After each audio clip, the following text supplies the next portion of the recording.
Tadi ada kesalahan, HP murah gak? HP-nya jatuh. Lanjut aja nih ya. Waktu itu ya udahlah ngambil sejarah.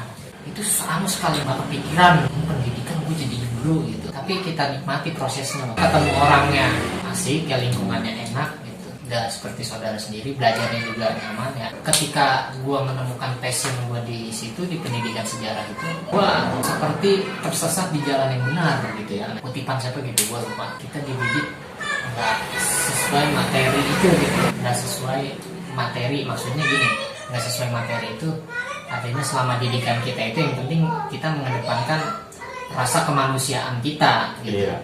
Rasa kemanusiaan kita kepada sesama manusia gitu. Artinya kita harus kalau timbal balik gini, kalau kita berbuat baik sesama manusia, kita juga akan mendapat kebaikan itu dari manusia. Nah jadi seperti itu gitu. Kalau bicara soal biaya ya jurusan gue itu paling murah waktu itu di kampus gue ya, paling murah, paling bawah tuh ada 14 ya.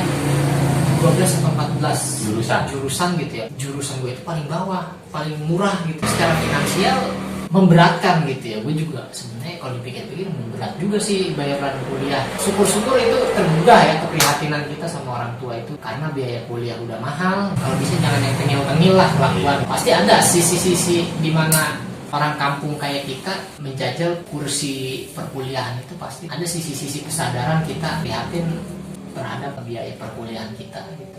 Walaupun pada dasarnya tadi orang tua selalu mampu, bilang mampu, orang tua itu pasti bilangnya mampu. Pasti mikirnya, wah seneng nih gue jadi mahasiswa. Dulu kepikiran gitu nggak Bang Bro? Sebenarnya dengan kita status mahasiswa ya, status sosial kita itu naik. Itu yang gue rasakan. Kita punya gengsi tersendiri di masyarakat. Ya, kuliah gitu. Ini kalau di lingkungan kita nih ya. Kalau kita di kampung kan kita tinggal di kampung, teman gua yang satu angkatan SMA beda sendiri, di sisi lain ada minder gitu ya, karena kita beda sendiri gitu ya. Dia kerja, jalan kita menuntut ilmu lagi gitu. Dan memang ada gaya-gaya borjuis itu menghinggapi mahasiswa juga ada gitu. Dan penampilan gua juga agak berubah di situ kan. Penampilan gua biasa, cuma ada yang beda aja gitu ya. Berani pede aja kalau mahasiswa kemana-mana itu. Di situ mulai mendesain diri bagaimana kita mengekspresikan diri kita selama berkuliah. Gondrong gitu kan. Pasti ya. Iya, itu waktu itu. Jadi seperti itu. Memang ada status sosial, pasti punya kebanggaan tersendiri. Tapi di sisi lain kalau setelah kita kuliah, setelah kita sadari tujuan kita bukan itu. Karena memang dunia perkuliahan itu enggak seciamik ya. Ciamik itu ini enggak seenak Di SCTP ya, FTP itu gitu kan. Ada tanggung jawab sosial secara akademik yang membuat kita prihatin itu tumbuh dari sana. Merasakan keprihatinan itu gitu. Masih ada yang mindsetnya itu berpikir gue kuliah di sini ya udah kuliah aja, dapat ijazah beres, ya, udah seperti itu. Nah dalam artian itu mungkin subjektif ya, nggak tahu benar apa enggak. Mungkin juga dia di sisi lain prihatin, tapi gue nggak tahu. Itu gue subjektif aja ya. Mudah-mudahan enggak gitu. Mudah-mudahan dia juga punya sisi keprihatinan gitu.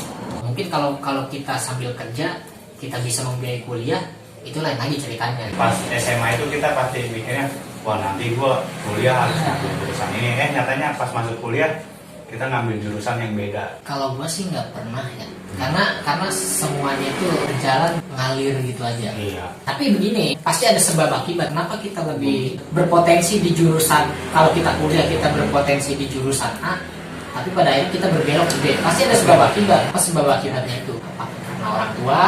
Apakah orang tua tidak mampu secara finansial di jurusan itu? Kemudian yang kedua bisa jadi karena orang tua nggak setuju ya. Jangan itu mah nggak ada duitnya gitu, kuliah di situ prospeknya nggak jelas gitu ya. Mungkin di situ ada sebab akibatnya. Karena senang itu bukan soal duit aja. Itu tadi kita mengedepankan sisi-sisi kemanusiaan itu. Percuma kalau kita sekolah tinggi tapi ilmu yang kita punya buat ngebodohin orang. Ngebodohin orang itu karena kita merasa pinter, karena kita merasa mahasiswa atau kita merasa sarjana gitu. Sarjana merasa superior gitu.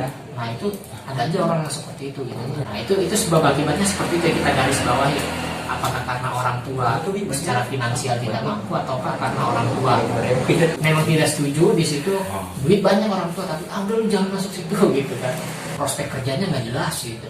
Maksud gua karena gua sekarang jadi guru gitu ya, ketika nanti ada siswa nanya gitu, ketika dia bilang saya mau kuliah di jurusan sastra tapi bla bla bla bla, orang tua saya gini gini segala macam. Gue di situ berpikir gitu, sebenarnya cita-cita itu, silakan cita-cita itu apa saja, apapun gitu cita-cita yang baik untuk dia, untuk mengembangkan potensi dia itu sok mangga. Pak saya mau ngambil jurusan sastra, sok. Pak saya mau ngambil jurusan sini, sok mangga. Nggak pernah kita pikirkan sebelumnya gitu. Pak saya mau ngambil jurusan filsafat gitu, sok mangga. Itu kan nggak terpikirkan sama kita. Dan kita kan pasti berpikir, ngapain lu kuliah di jurusan itu?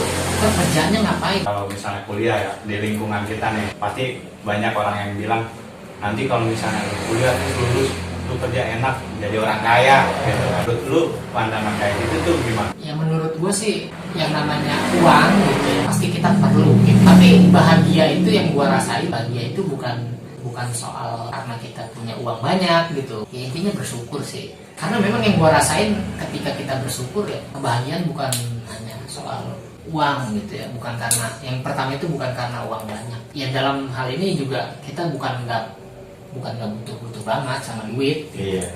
Duit perlu. Tapi ketika orientasi kita ke duit mulu gitu, nah itu susah gitu, kita nggak bakal nemu ya, rumusnya nggak bakal nemu. Pengalaman lu selama jadi mahasiswa itu kayak gimana Bang? Ya? Sebenarnya karena sempat aktif ya di lembaga mahasiswa, ya semuanya diserahkan ke mereka aja sih, karena mereka lebih muda gitu ya, lebih bersemangat. Harus itu ya, kalau muda itu harus kita dorong untuk semangat, kreatif ya, kritis gitu ya, dan tanggap terhadap segala persoalan perkembangan ya, teknologi dan segala macam. Karena sayang kalau kita nggak mengembangkan itu sayang.